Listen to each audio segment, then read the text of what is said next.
Hello everyone, this is Deepak single. आप सभी का स्वागत है टारगेट एजुकेशन के पेज पर। आइए दोस्तों, बात करते हैं सीयूईटी पॉल साइंस के डोमेन सब्जेक्ट के बारे में। आज की इस क्लास में हम बहुत इंपॉर्टेंट टॉपिक के बारे में डिस्कस करने वाले हैं, जो कि है कोल्ड वॉर। कोल्ड वॉर बहुत लोगों को नहीं समझ में आता कि क्या है। आइए बहुत सिंपल टर्म्स में इसको कवर करने की कोशिश करते हैं।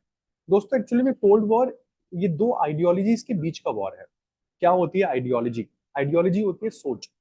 दोस्तों, जैसे ही दुनिया में सेकेंड वर्ल्ड वॉर खत्म हुआ, सेकेंड वर्ल्ड वॉर जो 1939 के से लेकर 1945 के बीच में लड़ा गया था, जिसमें एक्सेस पावर हारी थी। एक्सेस पावर जिसमें जर्मनी, इटली, जापान था, और एलाइड फोर्सेस जीती थी। एलाइड फोर्सेस जिसमें यूएस, सोवियत यूनियन, ब्रिटेन और फ्रांस था। आपको बता दूं, second world war axis power और एलाइड पावर के बीच में लड़ा गया था। एक्सेस पावर में जर्मनी, इटली, जापान थे, तो एलाइड फोर्सेस में सोवियत यूनियन, ब्रिटेन और फ्रांस थे ओरिजिनली। अमेरिका तो 1941 में एंटर करता है। और हुआ क्या, अमेरिका के एंटर करने के बाद हम सभी को पता है एटॉम बॉम्ब बना। और एटॉम बॉम्ब दो जापान की सिटी हिरोशिमा और नागासाकी पर अगस्त 1945 में गिरा दिया गया, जिसके कोड नेम थे the fat man and the little boy. अब जिसकी वजह से क्या हुआ, जापान को सरेंडर करना पड़ा, और ऑलमोस्ट जो शिफ्ट है वो अमेरिका की तरफ आता चला गया। क्योंकि ये बात बिल्कुल सच है कि जो कंट्री पावरफुल होती है आर्म्स एम्यूनेशन में, टेक्नोलॉजी में, डंका उसी कंट्री का बोलता है। बट यहाँ पे सबसे इंपॉर्टेंट चीज क्या है दोस्तों, कि एलाइड फोर्सेस में अमेरिका एटॉमिक बॉम्ब पर काम कर रहा था। ऐसा सोवियत यूनियन को लगता है कि अमेरिका ने किसी को नहीं बताया, जिसकी वजह से सेकेंड वर्ल्ड वॉर खत्म तो हो गया, बट अमेरिका और सोवियत यूनियन के बीच में खुद एक वॉर शुरू हो गई, जिस वॉर को ही आप कोल्ड वॉर कहते हैं। कोल्ड वॉर का मतलब होता है कि सोवियत यूनियन को बुरा लगा कि अमेरिका ने कभी बताया ही नहीं सोवियत यूनियन को कि अमेरिका न्यूक्लियर बॉम्ब की टेक्नोलॉजी पर काम कर रहा है, जिसकी वजह से अमेरिका दुनिया में पावरफुल हो गया। सोवियत यूनियन की बात करें तो सोवियत यूनियन को लगा कि अमेरिका ने सभी को बिट्रे किया है, और अलाइड फोर्सेस में सब अगर एक साथ मिलकर लड़ रहे थे तो अमेरिका को पहले ही बता देना चाहिए था। अब यहाँ पर दोस्तों सबसे बड़ी दिक्कत क्या है कि वॉर तो अलाइड फोर्सेस जीत गई, बट अब क्वेश्चन सबसे बड़ा क्रिएट होता है कि ये वॉर किसकी वजह से जीती गई। अमेरिका बोलता है कि ये वॉर मेरी वजह से जीती गई, ऑफ कोर्स, क्योंकि न्यूक्लियर बॉम्ब अगर मैं नहीं बनाता तो शायद एलाइड फोर्सेस कभी वॉर नहीं जीतती।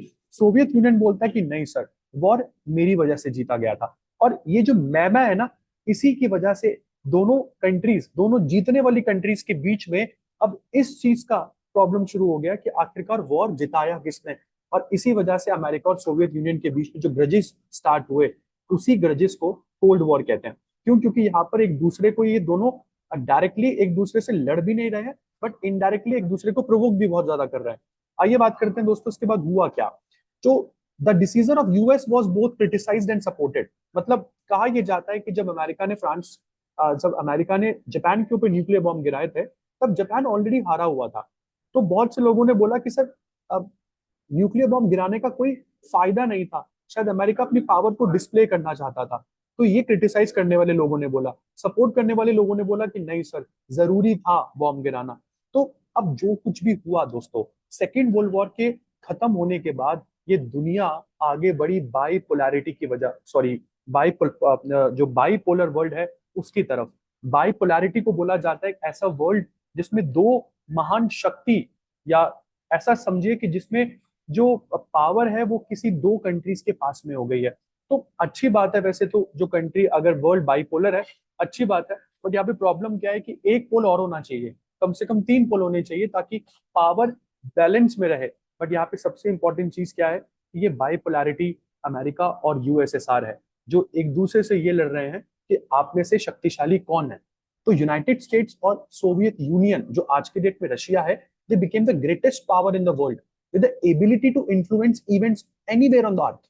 अब दोस्तों, एक सिंपल सी बात सोच के चलना, अब आप ज्यादा पावरफुल है या सामने वाला ज्यादा पावरफुल है, ये तो इस चीज पे डिसाइड होगा ना कि आप में से कौन या किसके सपोर्ट में दुनिया के कितने सारे देश है। भाई, अगर दुनिया के आधे से ज्यादा देश ये बोलते हैं कि यूनाइटेड स्टेट्स स्ट्रांग है, यूनाइटेड स्टेट्स की वजह से सेकेंड वर्ल्ड वॉर जीता गया था, तो ऑफकोर्स यूएस यहाँ पर पावरफुल हो गया।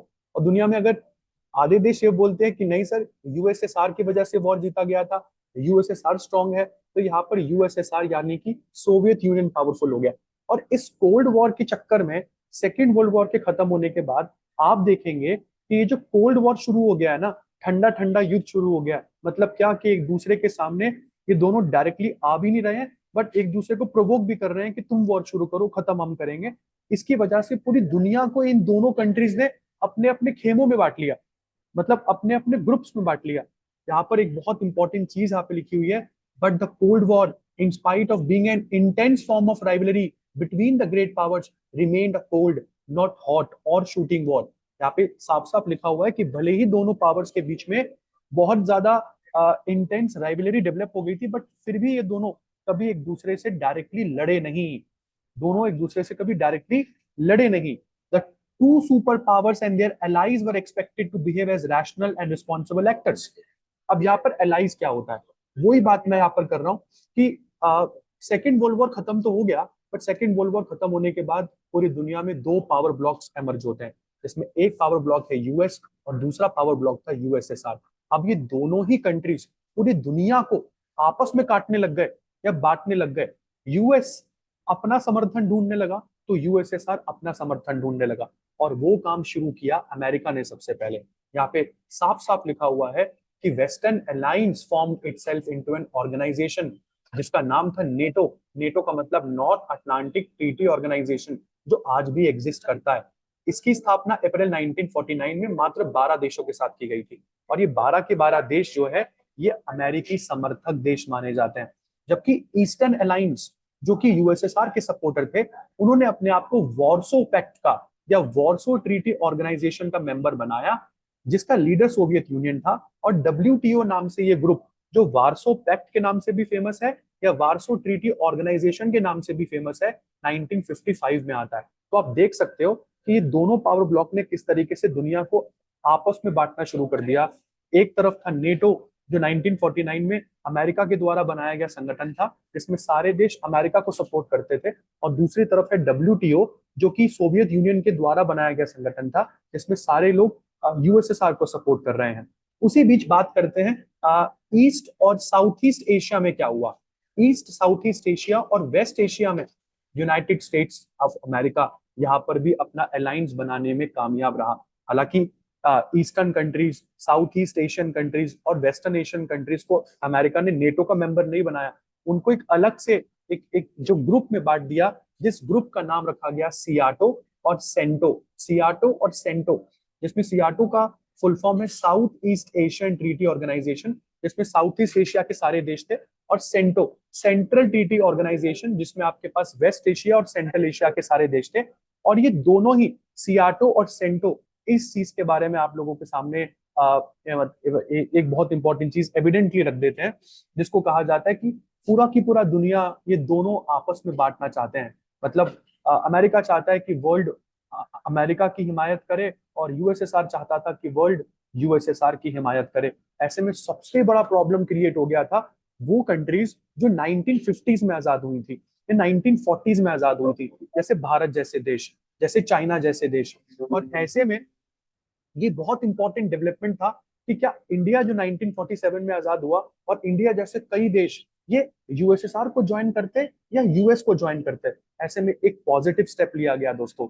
ये सारी थर्ड वर्ल्ड कंट्रीज कहलाती हैं। थर्ड वर्ल्ड कंट्रीज एक्चुअली में डेवलपिंग कंट्रीज या अंडर डेवलप्ड कंट्रीज को कहा जाता है, जो 1940s या 1950s के बाद आजाद होती हैं। और इन सभी कंट्रीज ने अपने आप को एक अलग ही ग्रुप में बना लिया, अलग ही ग्रुप में संगठित कर लिया। इसका नाम रखा गया नाम नॉन अलाइंड मूवमेंट। इसका मतलब ये था कि सर ना तो अपन जा रहे हैं नेटो में, ना अपन जा रहे हैं यूएसएसआर में, हमारा एक अलग से ग्रुप होगा, एक अलग से स्टैंड होगा, और हम लोग पावर को बैलेंस करेंगे, क्योंकि हमारी फॉरेन पॉलिसी इंडिपेंडेंट है। आपको जानकर बहुत खुशी होगी कि इंडिया नाम जैसे मूवमेंट का, नाम जैसे ग्रुप का फाउंडिंग मेंबर है।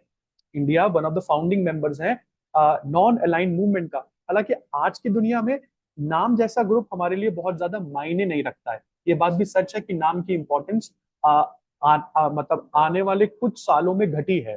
सॉरी, अपना जो आए कुछ साल है उसमें नाम की इंपॉर्टेंस बहुत कम हुई है, ये बात बिल्कुल सच है। बट यहाँ पर देखने वाली बात यह है कि इंडिया जैसे थर्ड वर्ल्ड कंट्रीज ने इंडिया के पीछे लगकर अपनी फॉरेन पॉलिसी को इंडिपेंडेंट बनाया। और आप जानते हैं आज भी भारत की फॉरेन पॉलिसी इंडिपेंडेंट है।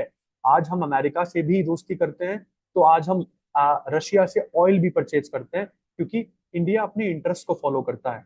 और ये नाम में एक बहुत इंपॉर्टेंट चीज थी दोस्तों। अब आगे बढ़ते हैं, आखिरकार ये कोल्ड वॉर इरा आगे कहाँ तक गया।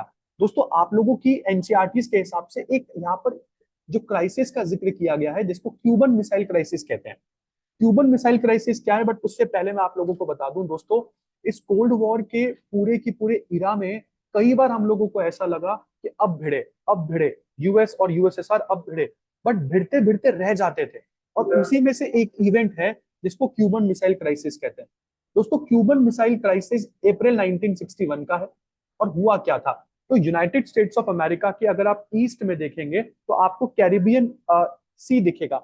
और कैरिबियन सी में एक छोटा सा देश है क्यूबा। और अगर मैं क्यूबा की बात करूं तो क्यूबा दोस्त था सोवियत यूनियन का, आज भी क्यूबा दोस्त है सोवियत यूनियन का। उसका रशिया का, क्योंकि अब तो सोवियत यूनियन नहीं रहा। सोवियत यूनियन 15 देशों का संगठन था जो 1991 में ही 15 देशों में स्प्लिट हो गया। अब यहाँ पे देखने वाली बात है कि क्यूबा स्टार्टिंग से ही सोवियत यूनियन का बहुत अच्छा एलाय रहा था। और क्योंकि अमेरिका के बहुत पास में था, इसलिए अमेरिका को बार बार चिंता होती थी कि क्यूबा में क्या होगा, क्यूबा में क्या होगा। इसलिए वो क्यूबा के राष्ट्रपति, जिसका नाम था फिडेल कैस्ट्रो, इसको हटाना चाहता था। कहा जाता है कि फिडेल कैस्ट्रो को मारने की बहुत कोशिश करी अमेरिका ने, बट हमेशा ये बच जाता था। 1962 में सोवियत यूनियन के जो लीडर थे, नाम था इनका निकिता क्रुश्चेव, उन्होंने क्यूबा में कुछ न्यूक्लियर मिसाइल प्लेस कर दी। इन्होंने क्यूबा में कुछ न्यूक्लियर मिसाइल्स को प्लेस कर दिया, जो कि अमेरिका के लिए अब एक चिंताजनक विषय था। क्योंकि जैसे कि मैंने आपको बोला ना कि अमेरिका के बिल्कुल पास में सटा हुआ देश है क्यूबा। हालांकि दोनों के बॉर्डर नहीं मिलते हैं, बट अगर क्यूबा में न्यूक्लियर मिसाइल है तो ये समझिए पूरा अमेरिका अब न्यूक्लियर मिसाइल के रडार में आ चुका है।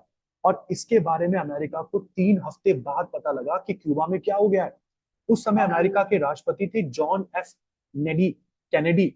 और उनके एडवाइजर्स ने, जो अमेरिका के राष्ट्रपति और उनके एडवाइजर थे, उन्होंने एक सोल्यूशन ढूंढने की कोशिश करी इस चीज की, ताकि अमेरिका और यूएसएसआर के बीच में वॉर हो। पहली बात तो वॉर हो ही ना, और सबसे इंपॉर्टेंट चीज है न्यूक्लियर वॉर तो कदे भी ना हो।